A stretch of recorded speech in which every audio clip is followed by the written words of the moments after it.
بسم اللہ الرحمن الرحیم. السلام علیکم ناظرین, آپ دیکھ رہے ہیں برائٹ اسٹار ٹی وی اور پروگرام ورڈز ان ورڈز آؤٹ میں میں ہوں آپ کا ہوسٹ موہن احمد. شاہزیب میرے ساتھ موجود ہیں اور اس پروگرام میں اور اس برائٹ اسٹار ٹی وی کے پلیٹ فارم سے ہماری کوشش یہ ہوتی ہے کہ ہم آپ کو وہ تمام پازیٹیو اسپیکٹ جو کہ سوسائٹی میں ہیں اور جو ایسی مثبت خبریں جو آپ کی طبیعت پہ گراں نہیں گزرتی وہ آپ کو سنائیں اور آپ کا دن اچھے سے اچھا گزرے. جی ہاں, بالکل صحیح کہہ رہے ہیں. اور ناظرین, یہ بھی ہماری کوشش ہوتی ہے کہ جو ڈسکشن ہے وہ جنریٹ کی جائے پروگرام میں, تاکہ زیادہ کمپریہنسولی چیزوں کے اوپر بات ہو سکے. اور آپ تمام لوگوں کے ریویوز لینا بھی بڑا ضروری ہوتا ہے ہمارے لیے. تو آپ تمام لوگ کس طرح سے ہمارے ساتھ رابطہ کر سکتے ہیں؟ آپ لوگ یوٹیوب چینل ہمارا سبسکرائب کیجئے, وہاں پر آپ ہمارے تمام کے تمام پروگرامز دیکھ سکتے ہیں اور ساتھ ہی ساتھ میں سوشل میڈیا کے اوپر بھی آپ لوگ ہمیں دیکھ پائیں گے. آج بات کریں گے بچوں کے حوالے سے.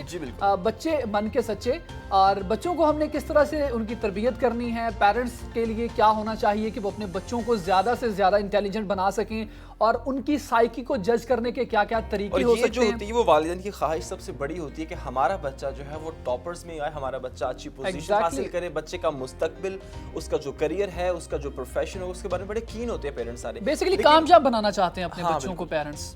اور کامیاب یہ ہے کہ آپ جب بچے کو کامیاب بنانا چاہتے ہیں, لیکن کامیابی کا پیمانہ کیا ہے, سب سے پہلے اس پہ بات کرنی چاہیے کہ آپ جب کامیاب بنانا چاہتے ہیں, کیا آپ اس کو دنیاوی لحاظ سے کامیاب بنانا چاہتے ہیں, کیا اس کے اندر جو بائی برتھ کچھ کوالٹیز ہیں, کچھ اس کے پاس اچھی خوبیاں موجود ہیں, ان کو جج کرنا بھی تو بڑا ضروری ہے. ہاں بالکل, لیکن وہ جج کرتے نہیں آج کل. مسئلہ یہ کہ وہ ایک دوڑ لگی ہوئی ہے, ہم نے اپنے بچے کو ڈاکٹر, انجینئر اور پتہ نہیں سائنٹسٹ بنانا ہے. اسی کے اوپر بات کر لیتے ہیں. پہلے ڈاکٹر انجینئرز کی جنہوں نے بات کی نا, اب ان کے منہ سے نکل آیا لفظ. ہمارے ہاں ہماری سوسائٹی میں اگر موین بات کی جائے نا, تو اٹس ویری میں سمجھتا ہوں کہ آبویس کہ کوئی بھی جو پیرنٹ ہے وہ یہی چاہے گا کہ میرا بچہ انجینئر بنے یا میرا بچہ ڈاکٹر بنے. اب اس سے آگے بچوں کو جانے نہیں دیتے. ان کی جو بیسیکلی بلٹ ان خصوصیت ہوتی ہے نا, ان کے بارے میں اجاگر نہیں کرتے. اور ہم آپ کو اس پروگرام میں آج کی پہلی خبر میں یہ بتائیں گے کہ آپ نے وہ کیا طریقے ایسے اختیار کرنے ہیں. 5 وہ طریقے ہوں گے جن کو اگر آپ اختیار کرتے ہیں اپنے بچوں کے حوالے سے, تو آپ کے بچے جو ہیں وہ لازماً کامیاب زندگی گزاریں گے, apart from profession, apart from their salaries, ان کے چیکس کے وغیرہ کے علاوہ.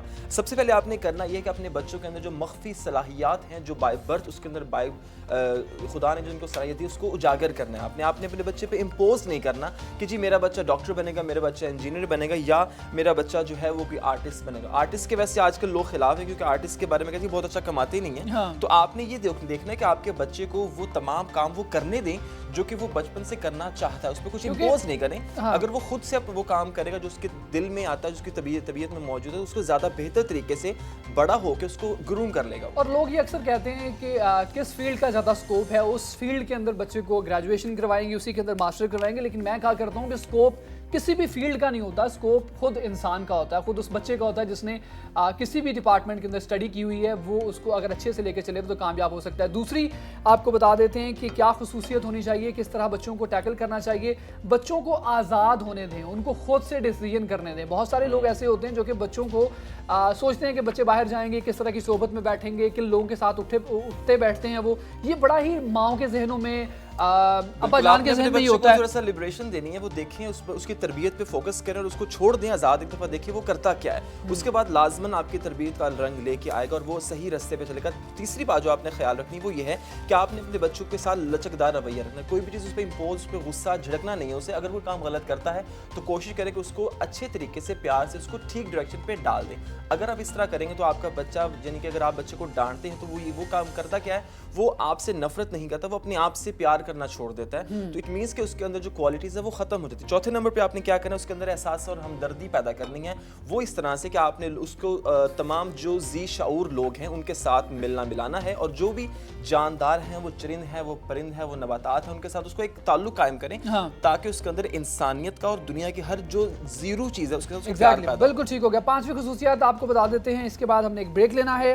تجربات پر اکسائیے, ان کو ایکسپیریمنٹ کرنے دیجیے, خود سے ہر چیز کر کے نہ دیجیے. چھوٹے چھوٹے کام, اگر وہ بچہ جھولا لینا چاہ رہا ہے تو اس کو خود آپ کہیں کہ وہ خود سے وہ کام کرے, تاکہ اس کے اندر ڈیسیژن میکنگ کی پاور آئے, اسے پتہ چلے کہ ہاں میرے اندر اتنا کانفیڈنس ہے, میں اس کو دوبارہ سے بھی کر سکتا ہوں. بالکل, ایک چھوٹا سا بریک لیں گے ناظرین. بریک کے بعد واپس آئیں گے اور آپ ہمارے ساتھ رہیں. ایک اور خبر آپ سے شیئر کرنی ہے, سو اسٹے ود اس. جی welcome back in the program. ایک بار پھر سے خوش آمدید کہتے ہیں. اور ناظرین, اب ایک اور خبر پروگرام میں شامل کریں گے. آپ اپنی زندگی میں حسین لگنا چاہتے ہیں, اور حسین لگنے کے ساتھ ساتھ آپ صاف ستھرے بھی دکھنا چاہتے ہیں. صاف ستھرا دکھنے کے بہت سارے طریقہ کار ہیں. آپ کو نہانا چاہیے, اپنی صفائی رکھنی چاہیے, اور اس میں آج کل اگر ہم بات کریں تو آپ اپنی زندگی میں خوشبو لگانا جو ہے وہ اس کو شامل رکھتے ہیں. معین تو میں دیکھتا ہوں کہ اکثر کوئی نہ کوئی انہوں نے سینٹ بدلا ہوتا ہے روز, اور میں کہتا ہوں کہ اتنے سارے آپ کے پاس پڑے ہیں, کوئی ایک آدھا مجھے بھی گفٹ کر دیں, ہماری برتھ ڈے کے اوپر بھی ہمیں بھی کوئی خوش کر دیا کریں. لیکن آپ کی برتھ ڈے آ رہی ہے نومبر میں, تو میں لازمی 15 نومبر کو جو ہے یہ کتنے 26 سال کے ہونے والے ہیں شاید, 15 نومبر کو. ان کو میری برتھ ڈے بھی نہیں یاد. نہیں 25 نومبر ہے شاید. چلیں اب ایک دفعہ غلط ہو گئی, ٹھیک ہے. اس چیز کی پارٹی پڑ گئی. پرفیوم کی ہم بات کر رہے ہیں, تو پرفیوم کی بات سے پہلے تھوڑی سی ہسٹری کے بارے میں اگر ہم دیکھیں تو پرفیوم ایک لاطینی زبان کا لفظ ہے جس کا مطلب ہے جو فیوم سے نکلا. فیوم کو پتا کہ دھواں دار چیز, اور فیوم جو سب سے پہلے 1370 میں کوئین الزبتھ آف ہنگری کے کہنے پہ اس کو بنایا گیا, اور اس کو تب ہنگری واٹر کے نام سے جانا جاتا تھا. اگر آغاز میں مصر کی قدیم روایات میں آتا ہے کہ تب لوگ اپنا یہ استعمال کرتے تھے پرفیوم, اور میسوپوٹیمیا کی جو ریاست تھی, جو ان کی تہذیب تھی وہ, اور سائپرس سے کچھ لوگ تھے جو کہ انیشلی پرفیوم کو انہوں نے استعمال شروع کیا. لیکن آج کل کے دور میں فرانس جو ہے وہ سب سے بہترین اور سب سے اعلیٰ کوالٹی کی جو پرفیوم وہ تیار کرتا ہے, سب سے مین انڈسٹری فرانس میں ہے, اور فرانس تقریباً پرفیوم سے 5.3 بلین خوشبو کا شہر پیرس ہے, اور ان کی جو اوور آل جو ان کی فرانس کی معیشت میں پرفیومز کی کارکردگی ہے وہ 5.3 بلین ڈالرز پر اینم ان کے انکم ہے. بہت ہی بگ نمبر ہے یہ, اور میرے خیال میں کافی زیادہ اکانومی کو ان کو جو ہے وہ انہینس ہوتی ہوگی, اور اس سے بہت زیادہ فائدہ ہوتا ہوگا. جیسے پرفیوم کی بات کریں تو جب کبھی بھی ہم مارکیٹ سے پرفیوم خریدنے جاتے ہیں تو ہمارے ذہنوں میں صرف یہ ہوتا ہے کہ اس کی خوشبو کس طرح کی ہے, ہم ہاتھ پر لگا کے دیکھ لیتے ہیں, یا پھر اس کی پرائس کو اوپر ہم جاتے ہیں وہ دیکھتے ہیں کہ کتنی پرائس ہے. لیکن ہم یہ نہیں دیکھتے کہ وہاں پر جو ہے وہ فرینچ زبان کے اندر بہت کچھ لکھا ہوتا ہے جو کہ ہم سے اکثر پرناؤنس بھی نہیں کیا جاتا. بالکل ایسے ہی ہے, لیکن اس میں جو زبانوں میں جو چیزیں لکھی ہوئی تو آپ کو وہ نام بتاتے ہیں. سب سے پہلے آپ کو دیکھنے میں آگا پرفیوم جو کہ کامن ورڈ ہے وہ لکھا ہوتا ہے. سیکنڈلی وہاں پہ لکھا ہوتا ہے ایو ڈی پرفیوم, اور ایو ڈی کولون, ایو ڈی ٹوائلٹ, اور ایو فریش. یہ فرینچ زبان کے ورڈز ہیں جو کہ آپ کو اکثر پرفیومز کے نیچے یا کہیں آئیں بائیں شاید لکھے ہوں گے. یہ بیسکلی کیٹیگرائز کرتے ہیں کہ یہ پرفیوم کی کون سی کیٹیگری میں فال کرتا ہے. اچھا, تو اس طرح پرفیوم ہے, پرفیوم ہم کامنلی استعمال کرتے ہیں. پرفیوم کے بارے میں یہ ہے کہ اس پرفیوم کو بنانے میں تقریباً 20 سے 30% تیل وہ ضروری ہوتا ہے جو کہ آپ اس کو مکس کرتے ہیں, اور اس کی خوشبو لانگ لاسٹنگ ہوتی ہے. تقریباً اگر آپ اس کو بدن پہ لگاتے ہیں تو اس کی خوشبو 6 گھنٹے اور 1 دن پورا کپڑوں پہ رہتی ہے. یعنی کہ جو آپ کہتے ہیں آپ پرفیوم لگائیں 4 دن تک آپ کی خوشبو نہیں جائے گی, ویسا کچھ نہیں ہے. جو اوریجنل پرفیوم ہے وہ 1 دن سے زیادہ وہ نہیں رہتا, 1 دن سے زیادہ نہیں رہتا. اچھا, ای ڈی ٹوائلٹ جو ہے اس کے بارے میں بھی آپ کو بتا دیتے ہیں کہ یہ پرفیوم پانی میں محلول ہونے کی صلاحیت رکھتا ہے, اور اس کی خوشبو 4 گھنٹوں تک برقرار رہتی ہے, جبکہ اس کی خوشبو پرفیوم کے مقابلے میں دھیمی ہوتی ہے. اور ایو ڈی پرفیوم کی بات کریں تو اس کا یہ ہے کہ یہ اس کی دھیمی ہوتی ہے خوشبو بھی, لیکن اس میں تھوڑا سا جو آئل کی مقدار ہے وہ زیادہ ایڈ کی جاتی ہے. اس کے علاوہ ایو ڈی کولون ہے. کولون کو جو ہے شروع میں شمالی امریکہ کے جو لوگ استعمال کرتے تھے, مرد حضرات اسپیشلی, اور فرینچ زبان کے اس لفظ کا مطلب ہلکا اور تازے پھل کی طرح خوشبودار ہے.